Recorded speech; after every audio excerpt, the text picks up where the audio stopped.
All right, we have some new information just into our newsroom tonight about the lockdown at the Dugway Proving Ground. We told you earlier it has been locked down since 5 o'clock this evening. Colonel William King IV, who is the Dugway Proving Ground commander, tells us that crews are working as quickly and thoroughly as possible to resolve a serious concern within the test area. He says no one is in any immediate danger, but that the steps of the lockdown of the facility are needed. The colonel tells us he will open the gates as soon as possible and is delivering food and beverages to the workers who can either leave the base or enter.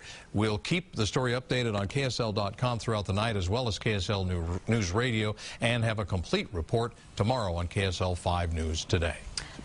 People in American Fork and Highland reported some strange happenings in last night's sky. They did, and they want to know what was hovering over that area between 7:15 and 7:30 last night. ABC4's Barb Smith is taking action to find out what it was, Barb.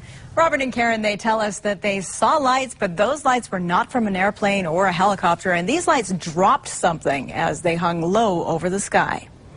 I don't believe in extraterrestrials.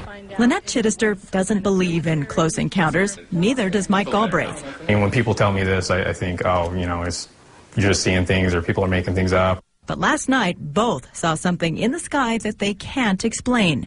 Mike was in the Air Force and says the lights hovering in the sky were unlike any he had seen. He was outside a shopping center in American Fork, grabbed his cell phone, and took this video. But I looked up and there was 3 red lights, and then they started dropping. It looked like flares or something bright was dropping straight down. Lynette saw it too at her home in Highland. And I noticed over the roof of the garage a red light and a white light.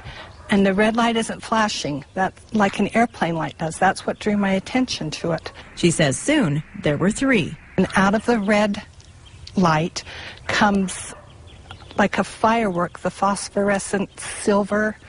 It's coming down out of it, and I thought, okay, I've never seen that before. Both say the objects were flying slowly, almost hovering, and were in formation. And they looked like they were flying in formation perfectly together. And then whatever was dropping looked like it was burning real bright. But Galbraith says the lights were without sound and did not belong to any plane or helicopter he was familiar with from his military experience. And he says what was being dropped were not flares. They usually shoot out of the sides or they shoot down, and there's a lot of them. And you could definitely hear them. Lynette's husband once manufactured military flares. He agreed what was being seen was not a military exercise. But what was it?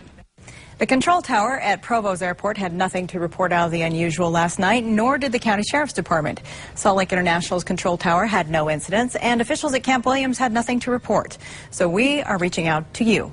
If you have more video or information, go to our website at abc4.com and look for the orange box.